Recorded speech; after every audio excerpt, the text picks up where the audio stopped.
fairly young. So people searched him, like what was that connection with him at all? I don't think that's it. They were saying like a family, like the guy's dad. It was a kind of off season. Nobody was there. So he'd maybe pop in every once in a while, I guess. Or I guess he'll walk out. Cheesesteak, is that what's presented?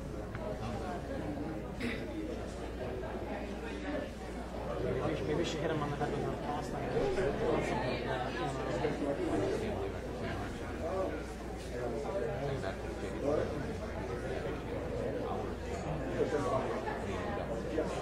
They must relive it every time the stories come up, don't they?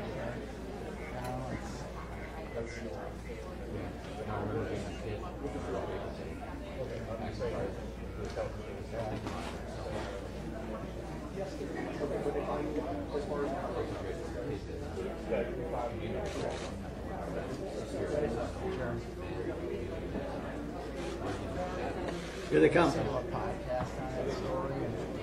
Oh, yeah, the dark. Yeah, that was a good one. They were so like there, but They're a layer. they're not told him. 6 months.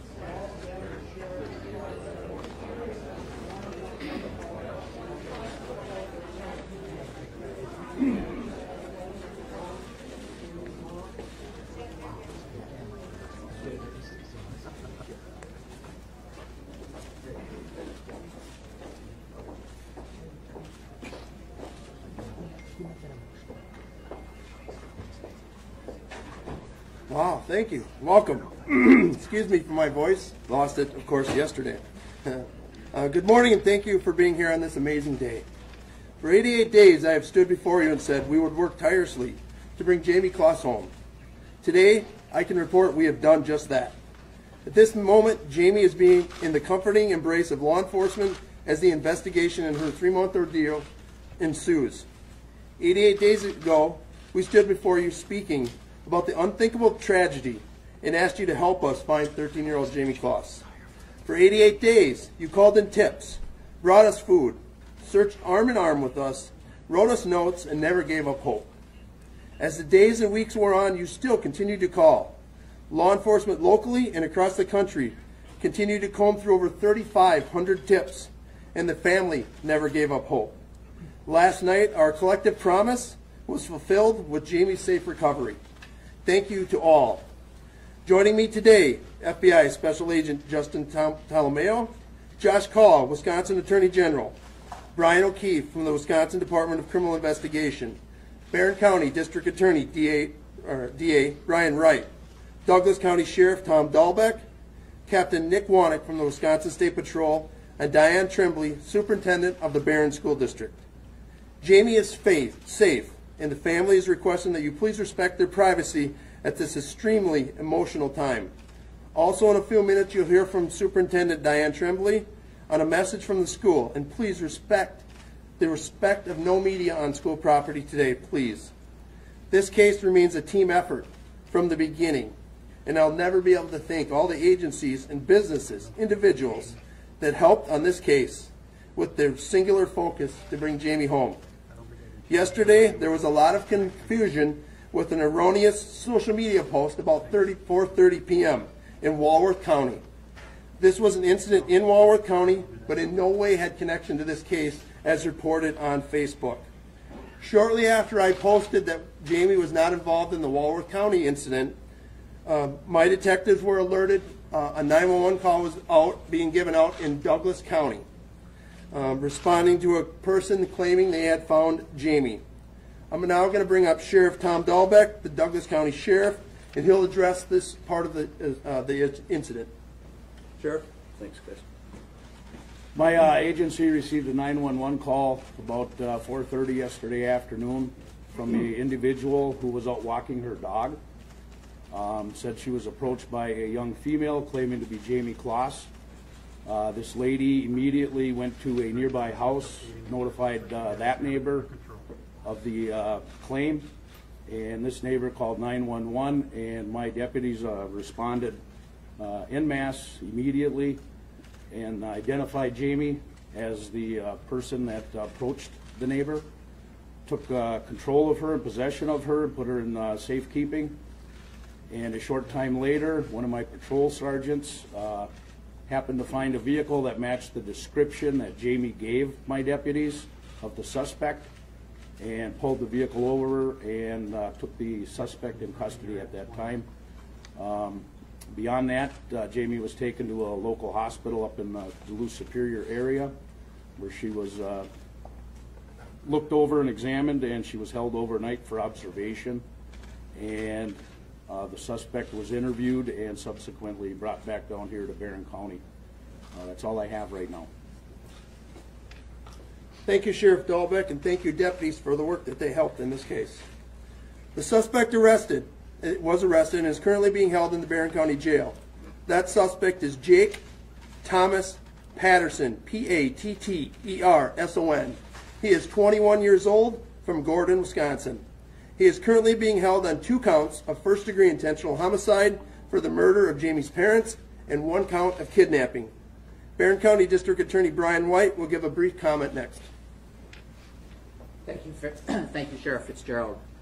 First of all, I want to thank everyone with law enforcement for the tremendous work that they did to bring Jayme home. That starts with Sheriff Fitzgerald and the Barron County Sheriff's Department. It includes the FBI, the Division of Criminal Investigation, and the hundreds of officers who came to Barron County to assist in this investigation. I saw firsthand how brave, determined, and dedicated these men and women are. It has truly been an honor to see the work that they have performed as public servants to this community. It was only a few months ago that we as a community gathered to pray for Jayme's safe return at Barron High School. God has answered those prayers. The case will now be referred to the District Attorney's office. Our office will review the reports and then make a charging decision. It is my intent to have a criminal complaint filed by next week. It is our job in prosecuting this case to obtain justice for James, Denise, and Jayme Closs. We will do so. Thank you. Thank you, D.A. Wright. This case remains very active and fluid as we stand before you today. We have FBI, DCI, State Patrol, Douglas County investigators, and Barron County detectives actively working the scene and conducting interviews, so details will be sparse right now. We do plan a 4 p.m. media update with more details to be released at that time, right here. As you heard, the charges of the suspect is being charged with kidnapping. Jayme was taken against her will and escaped from a residence at which she was being held and found help. We also do not believe at this time that the suspect had any contact with the family. We do believe Jayme was the only target. I can tell you that the subject planned his actions and took many proactive steps to hide his identity from law enforcement and the general public. Next, I want to invite some of our partners to make a few comments. Again, these agencies stepped forward, coming here, never gave up hope, and became part of our community. I can never thank them enough. First, I'll bring up Special Agent in charge of the FBI, Justin Tolomeo. Thank you, Sheriff. Again, I am Justin Tolomeo. I'm the FBI Special Agent in charge of the Milwaukee Division, which covers all of Wisconsin.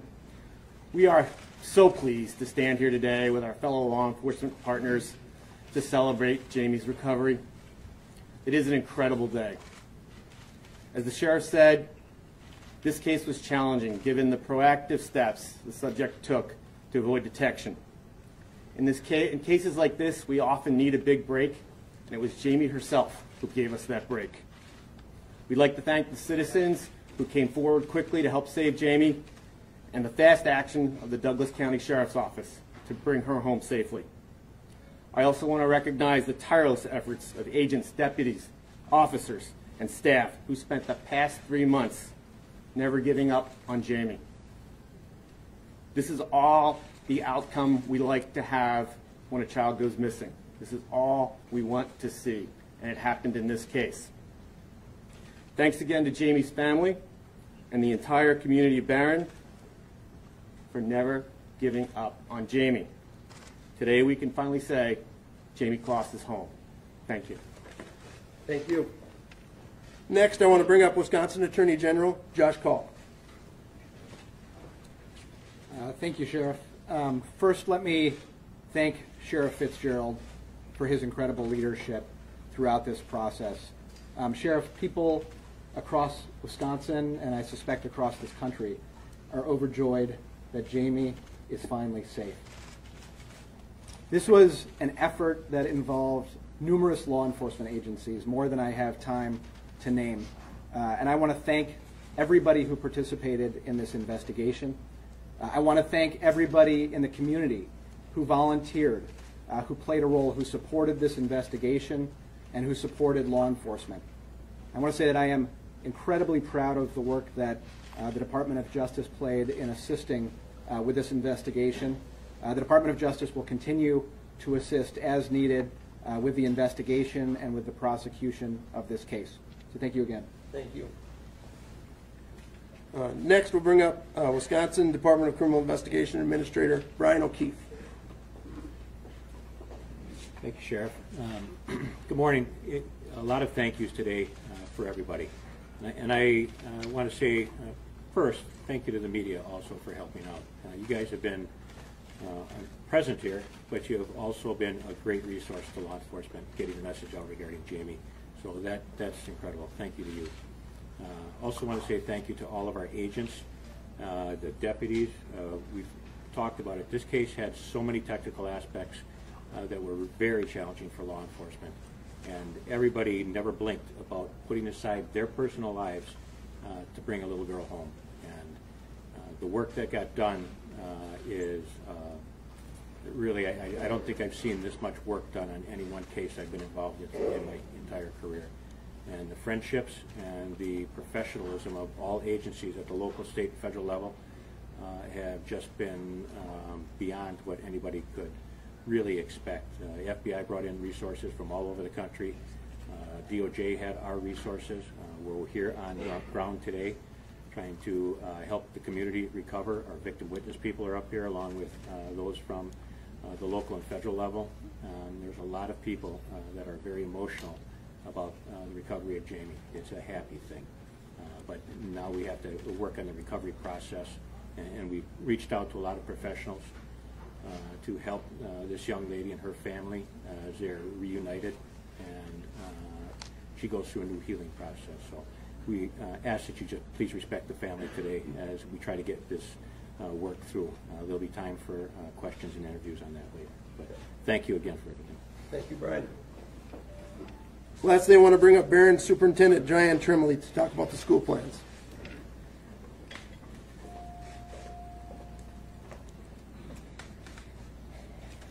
Hello, my name is Diane Tremblay, and I have the honor to serve as Superintendent of the Barron Area School District in Barron County. What a glorious day. This will certainly never be forgotten.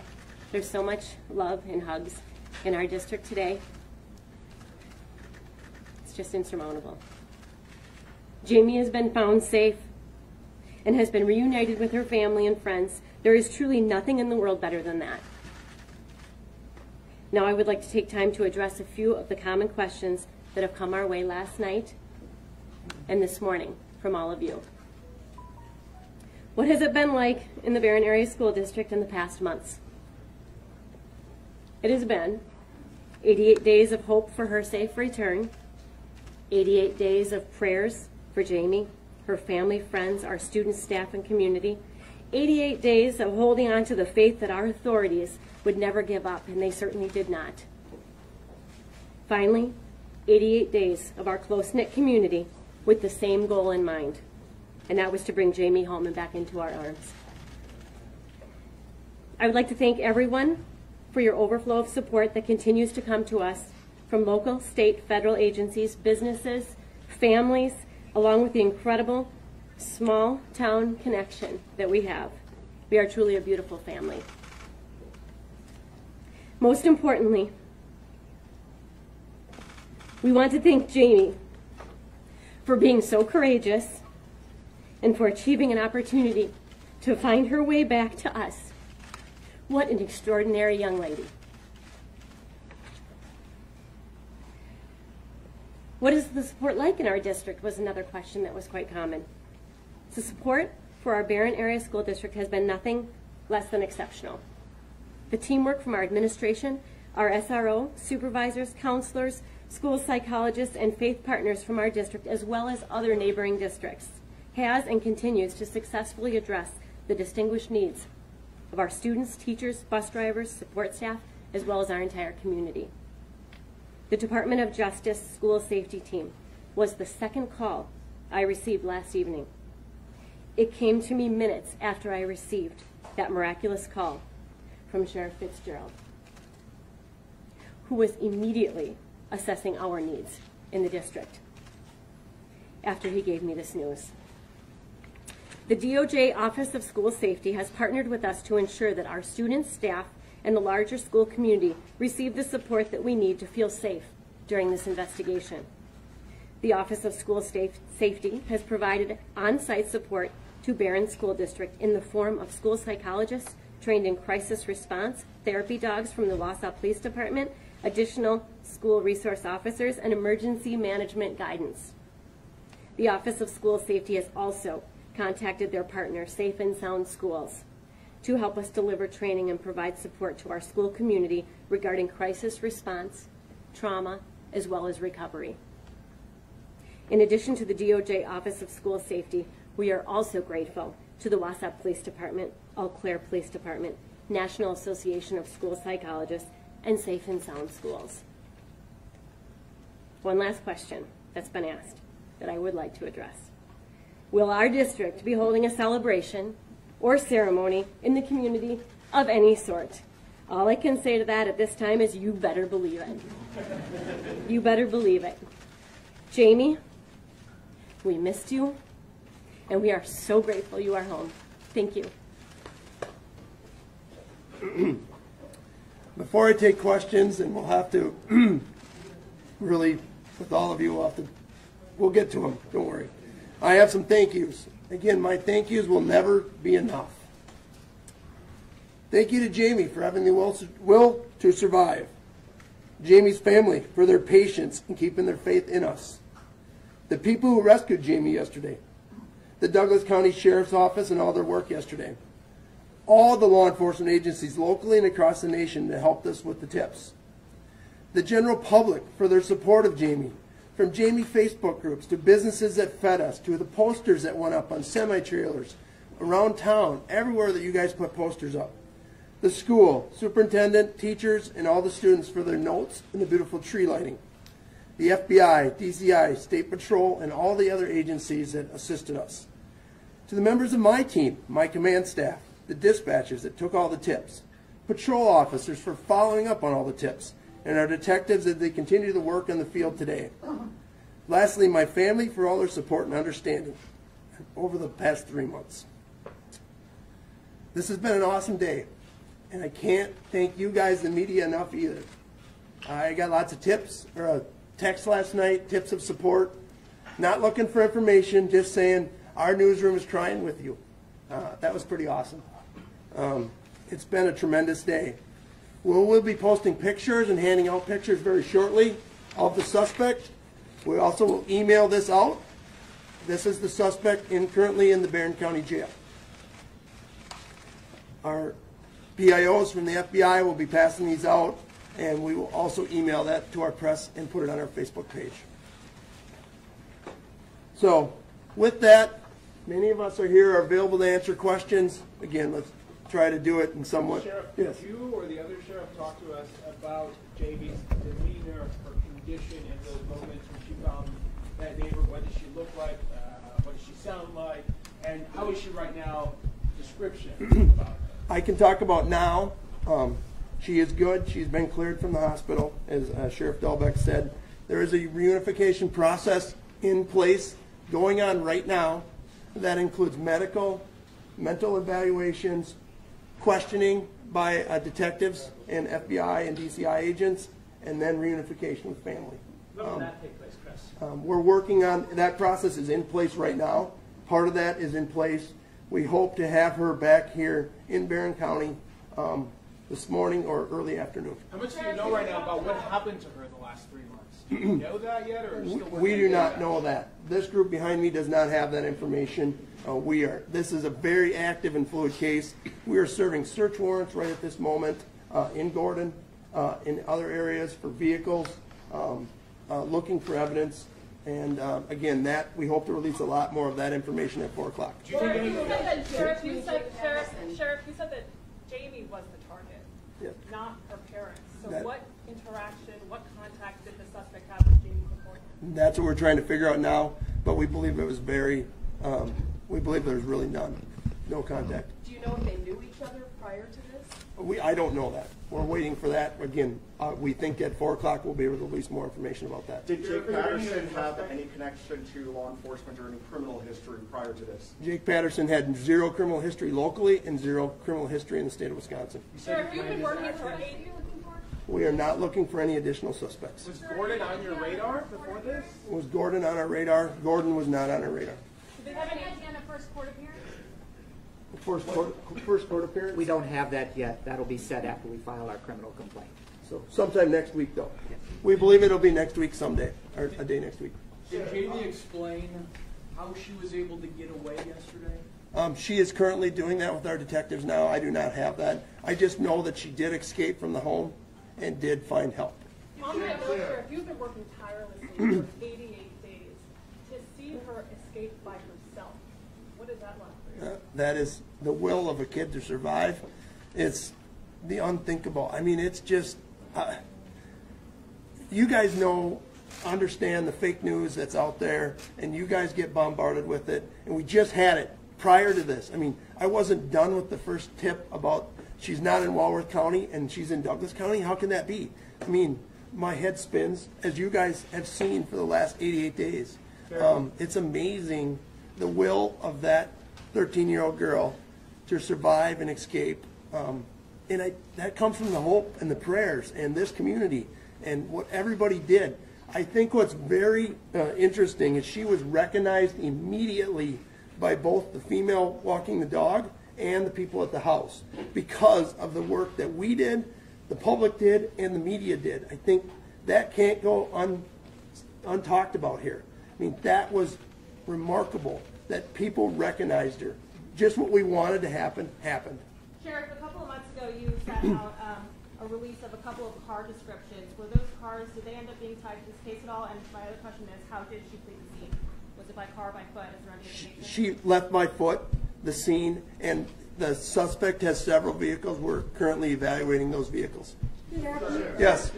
How did she become the target of this alleged suspect? We were just briefed on that by our detectives. That's what they're trying to figure out right now with both interviews of the person we've arrested, Mr. Patterson, and the interviews with Jayme. What's the ties to Barron? Does he have any ties here in Barron? He does have a tie to Barron County. Sheriff, you said that Jayme was held in the hospital overnight. Is there any signs of physical abuse? I do not know the answer to that. All I know is she's medically cleared at this time, so she's available to our detectives to start the second part of the reunification process, which is the interview that they are conducting at this time so that we can bring her home. Sheriff, what steps did the suspect take to not get caught? We can't comment on that yet because, one, we haven't been briefed on that. We just know that he has taken some measures to avoid detection from both law enforcement and the public. Was he in one area the whole time with Jayme? We don't know that. It appears that way, but we don't know. We can't confirm that completely yet. Sheriff, you can describe to us, Sheriff. Call made from the home. Do we know who made that 911 call? At this time, I haven't been told who made that 911 call. Sheriff, And it's a very emotional day, obviously. I see the team behind you. Describe the emotions when you found out that she was found. Go through that, because I can see it on everyone's face back there. But give it to me if you don't mind. I mean, it was first unreal, and is it true? And then when we confirmed with Sheriff Dahlbeck's team that it's confirmed it was her, my legs started to shake, man. It was awesome. It was just the stress and relief. I mean, it was just, It was awesome. I don't have a different word. I mean, it's just fabulous. It was Anything just great. that's rewarding in your career to have this moment like this right now? with I don't community know. surrounding you?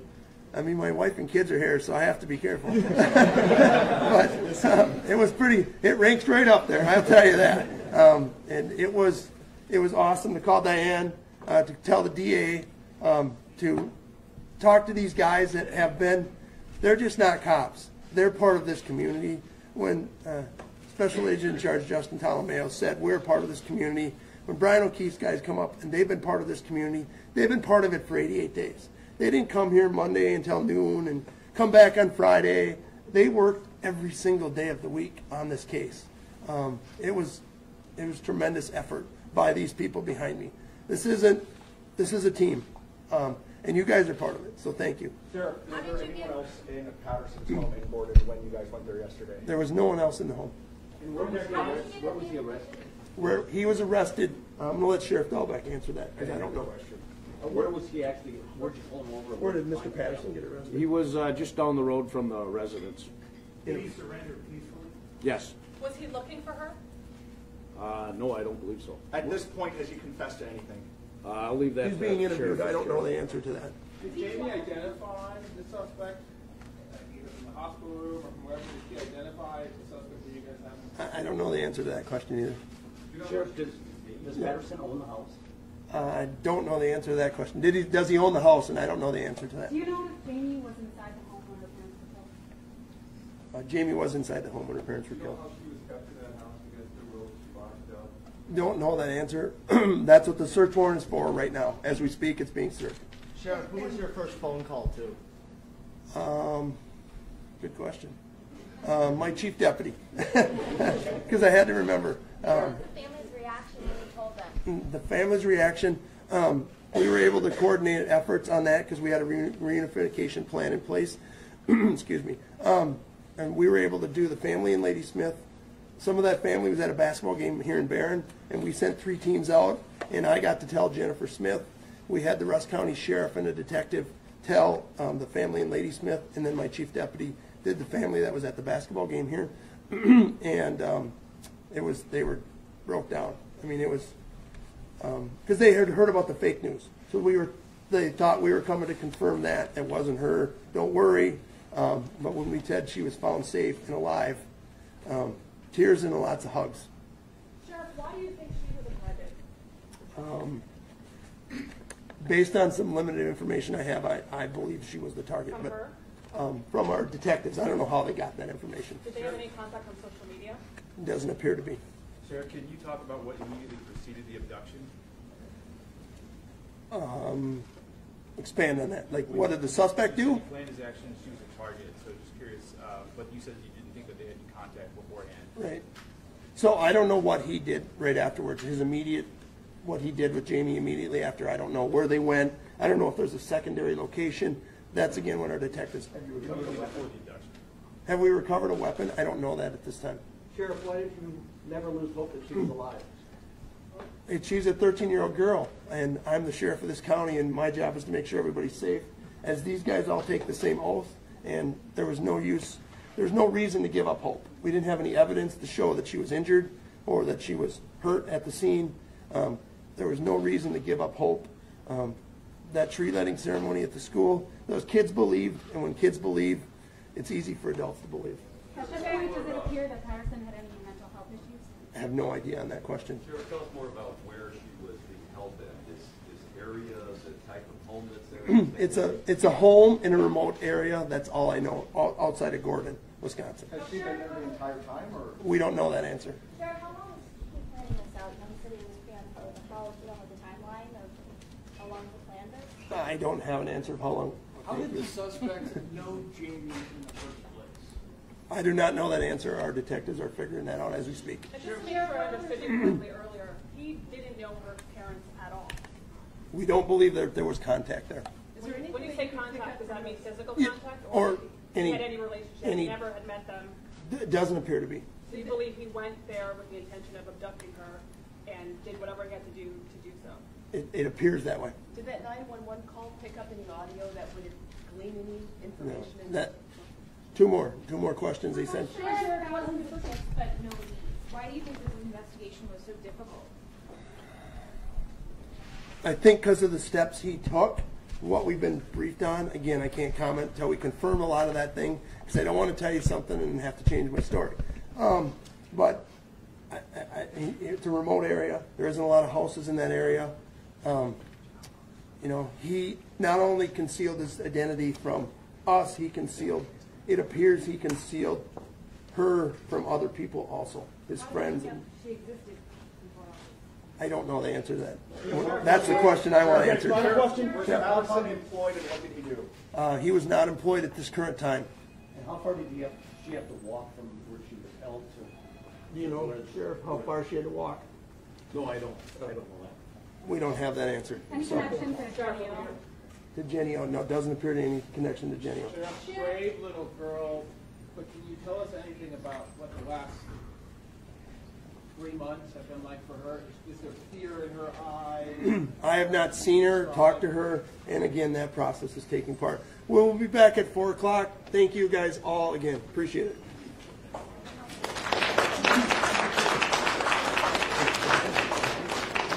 All right, these are the mugshot photos, if you want them. All right, good to see you guys. Yeah, same here. Welcome back. No. Wait. I want to make sure I get one. We can have another one up.